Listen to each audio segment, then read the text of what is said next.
우리가 지난 시간에는 예수님의 성탄을 맞이하는 사람들이라는 제목으로 말씀을 드렸습니다. 예수님의 성탄을 그 엄청나고 뜻깊고 정말 인류 역사상 가장 위대한 사건이라고 말할 수가 있는 것입니다.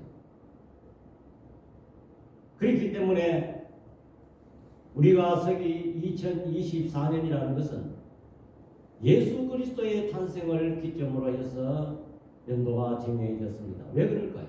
굉장히 중요한 일이기 때문에. 예수 그리스도의 탄생은 인류의 중심이 되었습니다. 그 엄청난 하나님이 직접 오셨습니다. 예수님은 사람이 아닌 것입니다. 예수님은 말씀을 따라 오셨고 성령으로 잉태되신 예수님인 것입니다. 예수님은 하나님이시라는 것입니다. 다른 종교와 같이 사람이 아닌 것입니다. 무덤 속에 갇혀버린 그런 존재가 아니고 예수님께서는 십자가에 죽으시고 부활하셔서 지금도 하나님 우편에서 우리를 위하여 간구하고 계십니다. 그 예수님은 성령으로 지금 현재 와 계시는 것입니다. 이 엄청난 사건 앞에 똑같은 위대한 사건인 성탄을 맞이했지만 정작 그들의 성탄은 진정한 성탄이 되지 못했습니다. 헤롯은 어떻게 했습니까? 자기의 왕권이 위협받을까봐 2살 이하의 유아를 살해하는 그런 성탄절이 되고 말았습니다. 다시 말하면 살인을 저지른 성탄절이 되었습니다. 또한 서기관과 제사장은 머리로서는 성경을 잘하고 또한 성전에서 예배를 집행하고 그런 사람들 보기에 거룩한 외형은 거룩한 그런 존재였습니다. 그러나 그들은 성탄을 진정으로 깨닫지 못하고 머리로서는 잘 알았지만 실질적으로 그들은 행함이 없었고 예수 그리스도의 탄생을 알기는 알았지만 축하했다는 성경 구절은 찾아볼 수가 없었던 것입니다. 그들의 성탄은 아무 무의미한 존재였습니다. 여관주일의 성탄은 그는 메시아가 탄생할 것이라는 것을 몰랐습니다. 임산부를 보고도 그는 방이 없다고 거절하였습니다. 그래서 누가는 예수님은 구유에 탄생하셨는데 영원에 누울 자리가 없더라고 기록하고 있습니다. 왜냐하면 로마 황제 아구스토가 호적을 명하여 많은 사람들이 예루살렘에 몰려왔기 때문에 빈방이 없었다는 것입니다. 그렇다면 임산부가 아기를 낳을 방을 여관은 자기 안방이라도 내줬을 법한데 그마저 그는 거절하고 말았다는 것입니다. 이처럼 그들의 맞은 성탄은 아무런 의미가 없고 그들은 성탄을 경배하지도 못하고 축하하지도 못했다는 사실을 알 수가 있는 것입니다. 그런데 오늘 여기 보면은 동방에서 먼 나라에서 천문학을 연구하는 박사 세 사람이 예수님을 맞이하는 장면을 우리는 볼 수가 있는 것입니다. 2장 11절에 다 같이요 시작. 집에 들어가 아기와 그의 어머니 마리아가 함께 있는 것을 보고 엎드려 아기께 경배하고 보배함을 열어 황금과 유황과 몰약을 예물로 드리니라 그랬습니다. 오늘 여기 첫 번째로 그들은 엎드려 경배했다는 것입니다. 엎드려 예수를 경배했다는 것은 예수님께 예배를 드렸다는 것입니다. 우리가 예배는 무엇입니까?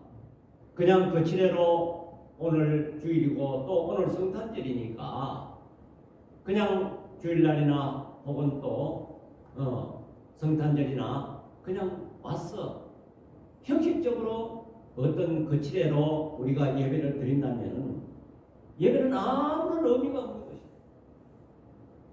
예배는 종교적 행사가 아닌 것입니다. 예배를 드렸다는 것은 목숨을 바쳐 헌신하고 결단하는 것이 예배인 것입니다. 그들은 동방박사들은 먼 길에서 또 죽음을 무릅쓰고 또 사막 지역의 겨울이 얼마나 춥습니까? 추위를 무릅쓰고 그들은 메시아에게 예배를 드리기 위해서 경배하기 위해서 먼 길을 왔다는 것입니다. 우리가 드리는 이 예배가 하나님이 받으실 만한 진정한 예배인가를 우리는 이 본문을 보면서 동방박사들의 이 경배를 보면서 우리는 곰곰이 생각해 봐야 합니다. 진정으로 평화의 왕으로 오신 예수님께 우리가 오늘 성탄절을 맞이해서 참 예배를 드리고 있는가? 우리는 한번 생각해 봐야 되는 것입니다.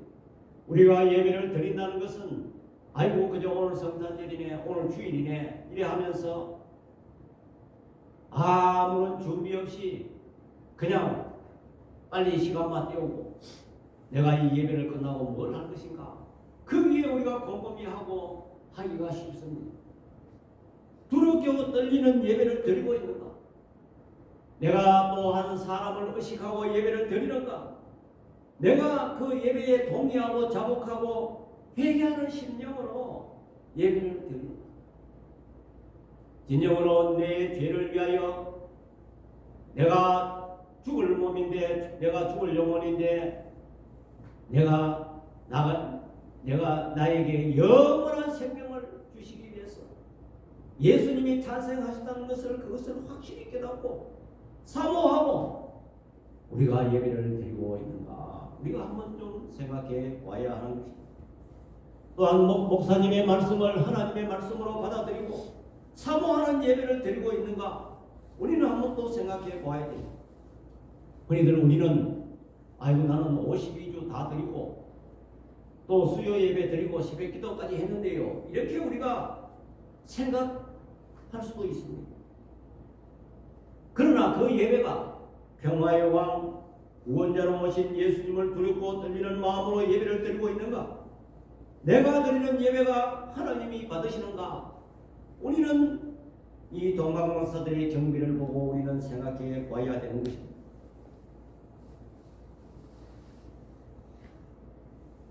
창세기에 보면 인류의 시조 아담과 하와가 범죄 타락하여 그 위에 낳은 자손들이 있습니다. 가인과 아벨입니다.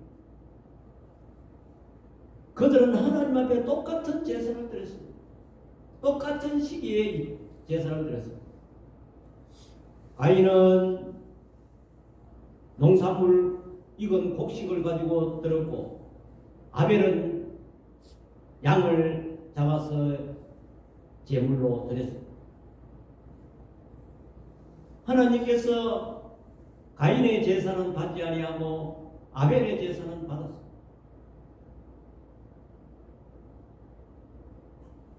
그러나 거기에서 형제간의 시기가 일어나서 가인이 아벨을 돌로 쳐 죽이는 그런 살인사건이 인류 최초의 살인사건이 일어나고 마는 것입니다. 하나님께서는 가인의 제사는 받지 아니하고 아벨의 제사는 받았습니다. 우리가 생각할 때에 그렇다면 하나님이 아벨의 제사는 받았는데 아벨은 왜 죽임을 당했는가? 우리는 거기에서 엄청난 사건이 일어난다는 것을 우리는 생각해 보아야 되는 것입니다.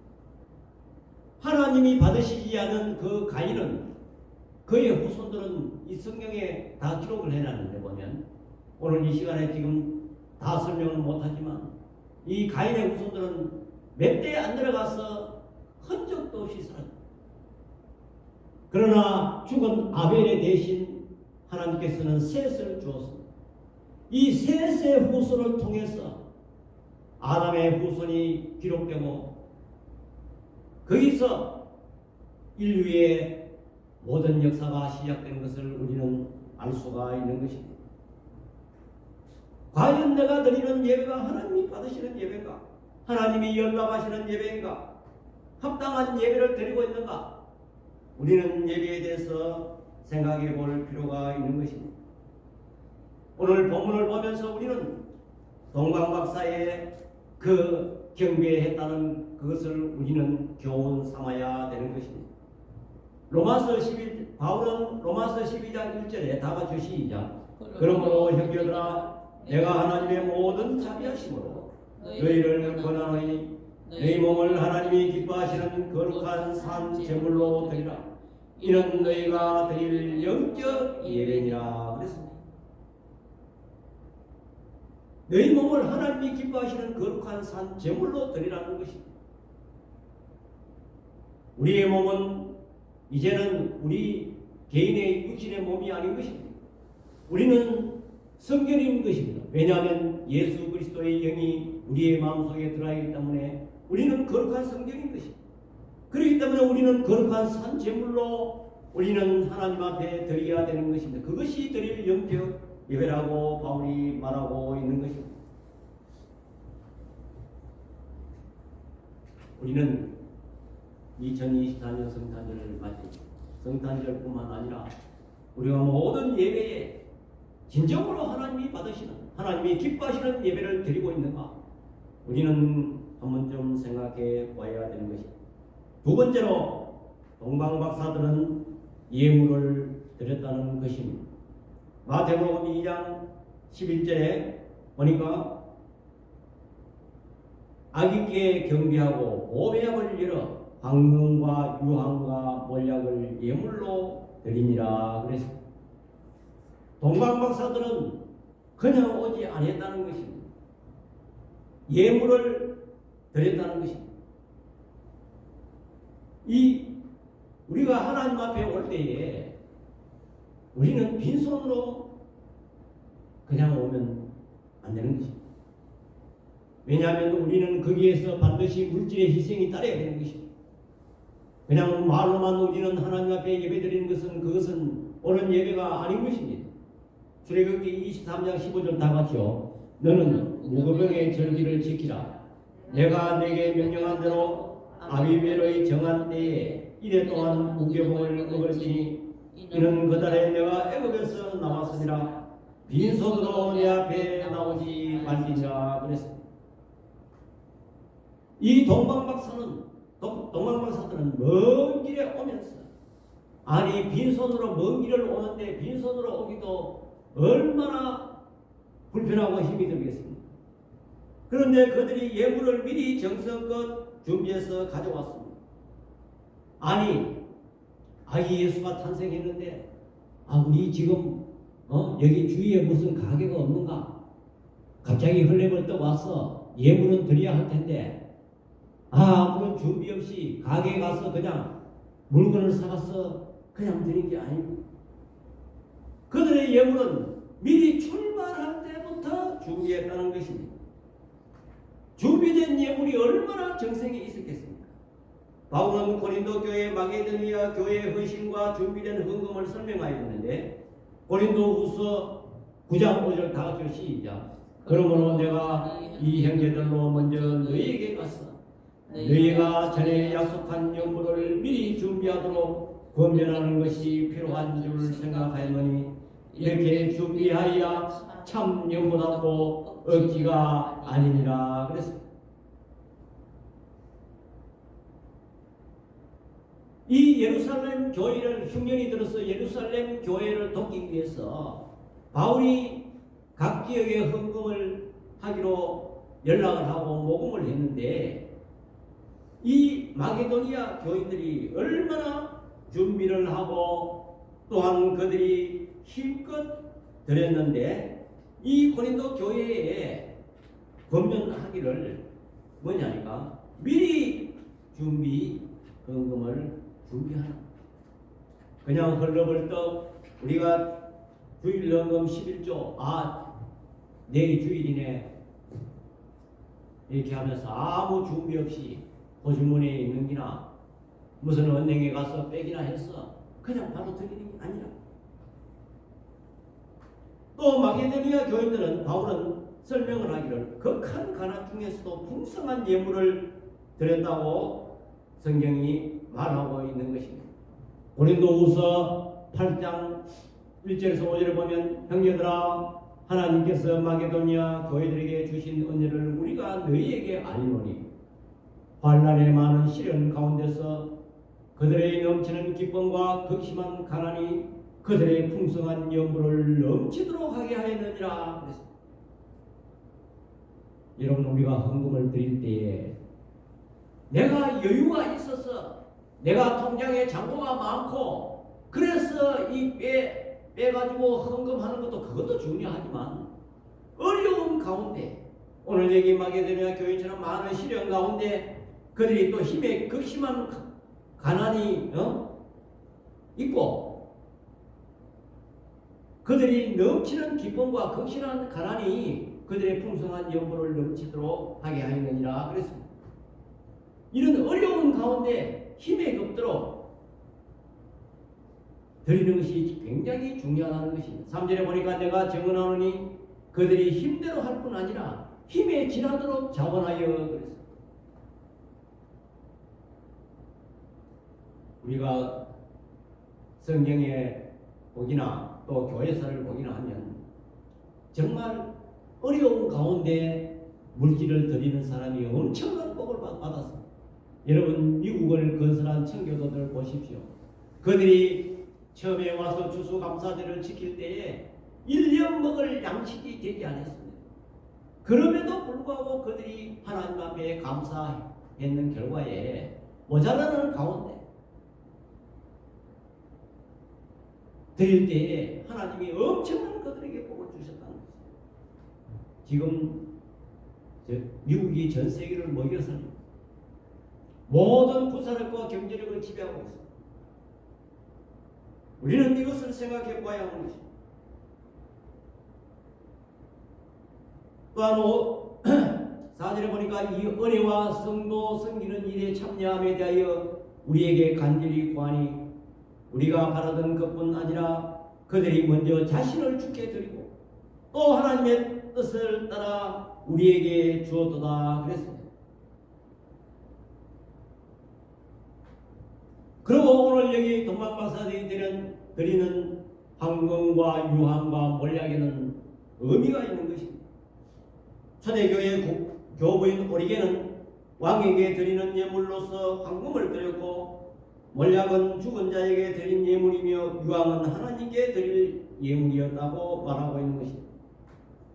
또한 칼빈은 황금은 구원자이신 왕이요 유황은 하나님과 우리를 연결하는 대제사장이요 몰약은 많은 죄를 대신 지고 제물 되시는 희생의 제물이요 구원을 우리에게 주시기 위하여 희생의 제물이 되셨다는 것입니다. 다시 이 말을 전부 정리하면 황금은 무엇이냐면 오늘 여기 마태가 예수님을 탄생을 기록한 것은 유대인의 왕으로 오신 예수님을 조명했던 것입니다. 그렇기 때문에 이 황금은 왕권을 상징하고 유황은 하나님을 상징하는 것입니다. 예수님은 하나님이시라는 것입니다. 또 몰약은 무엇이냐? 몰약은 가정에 비치하는 그런 비상약입니다. 이 몰약은 치료제입니다. 그 아무 병이나 이 약을 먹으면 응급치료가 되는 그런 약입니다. 그래서 각 가정에 몰약을 준비했다는 것입니다. 동방박사들이 몰약을 예물로 준비한 것은 예수님은 우리의 치료자가 되시고 우리의 구원자가 되시고 우리를 사망에서 영원한 생명으로 이끄는 자가 되신다는 것을 상징하기 때문에 몰약을 그들이 준비했다는 것입니다. 이 모두 합해보면 예수님을 상징하는 것입니다. 우리가요 사복음서라 하면 마태복음, 마가복음, 누가복음, 요한복음을 사복음서라 그럽니다. 그런데 그들이 각각 기록한 이 특별히 그 강조점을 우리는 찾아볼 수가 있는데, 마태나 복음은 유대인의 왕으로 오신 예수님을 조명했습니다. 마가복음은 종으로 성김으로 오신 예수님을 조명하였습니다. 루가는 예수님은 참 사람으로 오셨다는 것을 조명했습니다. 요한복음은 예수님은 하나님이시다는, 특별히 예수님은 신성을 강조한 것이 요한복음입니다. 그러면 이 사복음서를 종합해 보면은 그 예수님은 완전하신 참 사람이요 참 하나님이시요 왕으로 오셨고 또 종으로 오셨고, 예수님을 다양하게 조명하고 완전하게 오셨다는 것을 우리는 알 수가 있는 것입니다. 이 박사들은 시간과 예물과 몸과 명예와 믿음의 예물을 드렸습니다. 그들은 믿음이 없이는 그들은 먼 길에 별을 보고 찾아오지 아니하였고, 또한 그들이 믿음이 없이는 그 메시아가 온다는 것을 늘 주시하고 사모하고 기다렸던 것입니다. 어느 날 갑자기 큰 별이 나타나서 그들이 메시아가 온다 이런 것이 아니고 늘 마음속에 기대하고 고대하고 사모했다는 것입니다.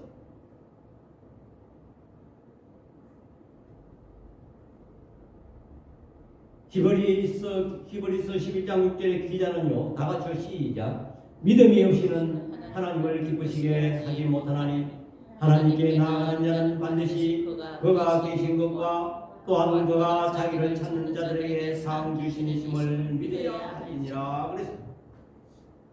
그렇습니다. 동방 박사들은 믿음으로 찾아가서 믿음으로 예물을 드렸습니다.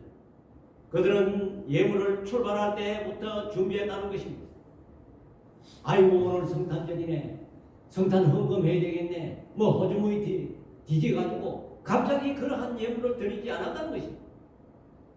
과연 우리가 드리는 이 예물이 하나님께 받으실 만한 정성껏 준비해놓은 예물이냐, 또한 없는 가운데서 힘든 가운데서 내가 하나님 전에 바치는 예물인가? 우리는 이 곰곰이 생각해 보면서 이 동방 박사들이 드린 예물을 우리는 생각해 보면서 우리는 제 예물을 하나님 앞에 드려야 할 것입니다. 세 번째로, 그들은 하나님의 말씀에 철저히 순종했다는 것입니다. 마태복음 2장 12절 다 같이 시작. 그들은 꿈에 헤로데에게로 돌아가지 말라 지시하심을 받아 다른 길로 거부에 돌아가니라 그랬습니다. 헤롯이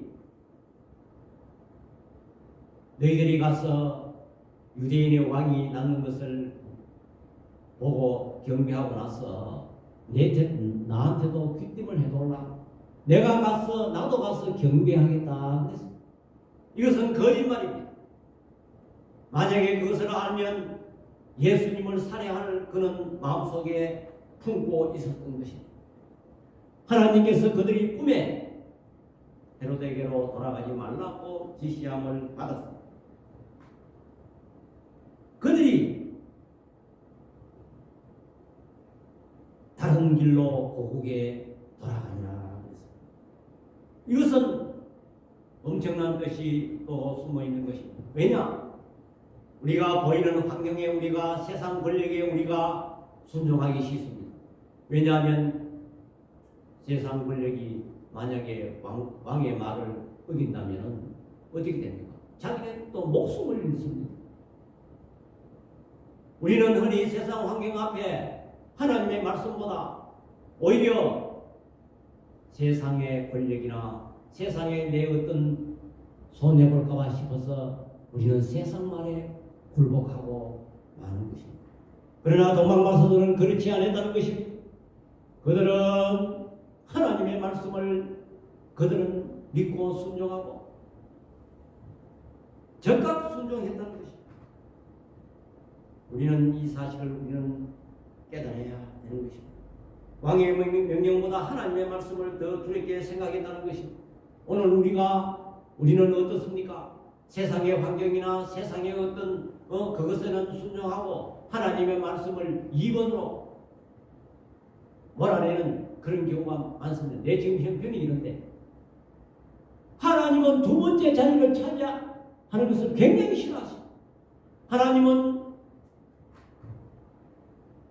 1번 자리에 우리가 모셔야 되지 하나님을 두 번째, 세 번째 자리에 앉기를 원하지 않는다.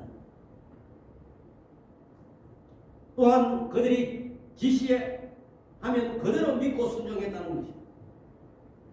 이유를 달지 않았다는 것입니다. 순종이 제사보다 낫다. 순종하는 것이 우리 성도들의 자세라는 것입니다. 또한 이해가 되지 않아도 순종을 해야 되는 것입니다. 여러분 아브라함을 보십시오.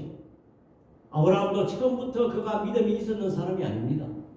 하나님의 말씀의 약속의 말씀을 믿고 갔지만 긴가민가 하여서 하나님의 약속을 많이 좀 어겼습니다. 친척 본토 아비의 집을 떠나라 했는데 자기는 조카 롯을 데리고 친척을 데리고 종들도 데리고 그래갔습니다. 또한 그는 가나안 땅에 가라 그랬는데 애굽 땅으로 우선에 살기 위해서 내려갔습니다. 거기 가서 어떻게 됐나요? 거기 가서 자기 아내를 뺏기는 일이 벌어졌어요. 그러나 아브라함이 점점 이제 하나님의 믿음이 자라서 점점 하나님을 신뢰하게 되었습니다. 그런데 백세에 낳는 독자 이삭을 하나님께서 모리아산에서 각을 떠서 번제물로 드리라는 명령이 떨어졌습니다. 정말 이해가 되지 않습니다.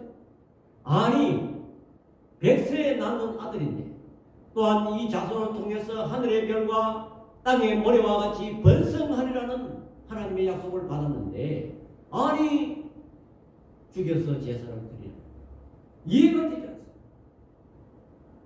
그러나 아브라함은 독자 이삭을 드리고 그날 아침 새벽에 일찍 일어나서 주저함 없이 제사를 드리러 갔다는 것입니다.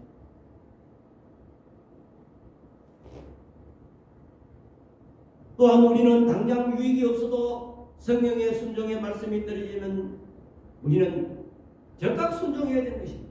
아이고 생각해보고 그렇지만 내가 생각해보고 우리가 하나님 앞에 어떤 물질을 바치라는 마음을 주시면 바로 시행해야 되지. 생각해보면 시험됩니다. 즉각 순종해야 된다. 또한 우리는 순종을 끝까지 순종해야 된다. 우리는 순종하다가 지치고 기다리지 못해서 우리는 순종하지 못할 때가 많이 있습니다. 아브라함이 아들을 주시겠다고 약속했지만 75세에 아브라함이 약속을 받았지만 그가 25년을 기다려 응답을 받았습니다. 노아는 120년 동안 방주를 시작을 했습니다. 그러나 노아가 120년 동안을 기다린 것처럼 오늘 우리는 하나님께 진정한 예배를 드리고 예물을 드리고 순종하여 거룩한 백성이 되기 위해서는 우리는 끝까지 순종해야 된다는 것을 여러분들 믿으시기 바랍니다. 우리는 이 사실을 깨달아야 됩니다.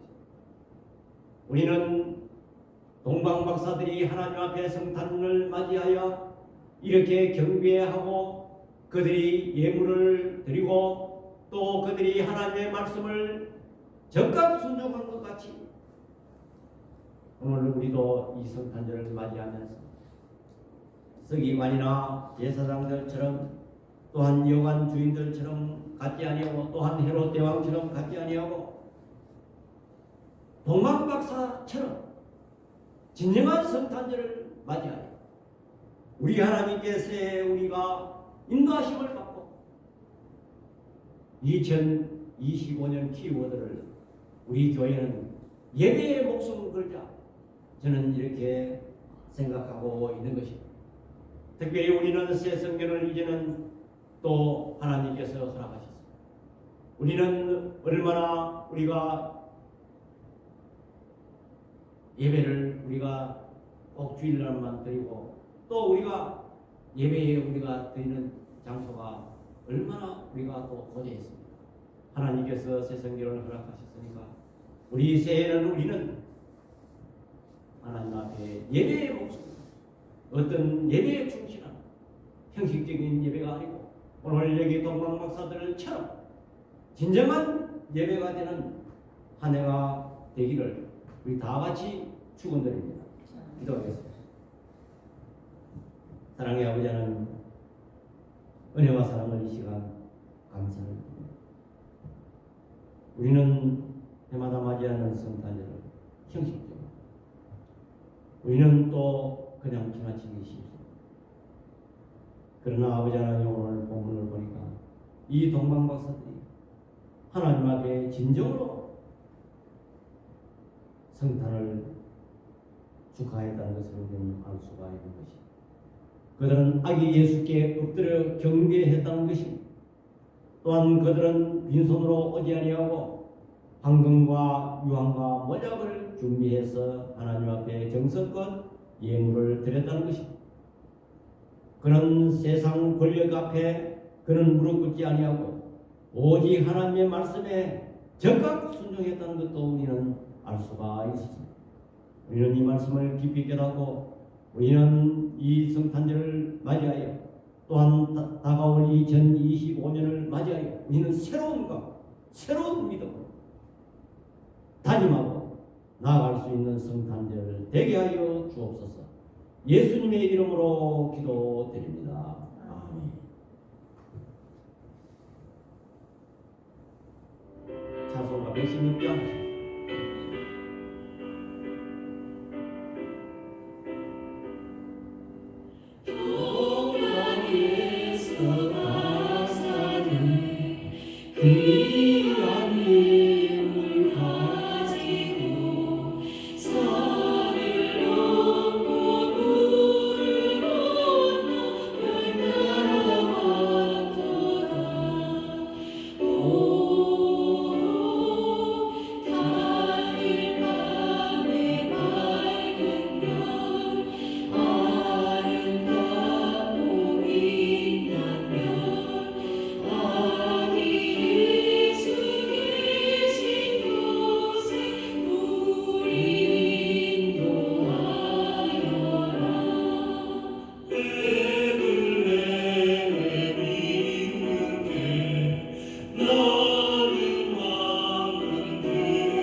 지금은 우리 주 예수 그리스도의 은혜와 우리 아버지 하나님의 만극하신 사랑과 성령 하나님의 감화 교통 위로하시는 은사가 성탄절을 맞이하여 동방박사들처럼 하나님께 경배하고 예물을 드리며 하나님의 말씀에 적합 순종하기를 소원하는 주의 백성들 머리 위와 우리 눈뜨는 교회 위에 지금부터 영원토록 함께 있을지어다. 아멘.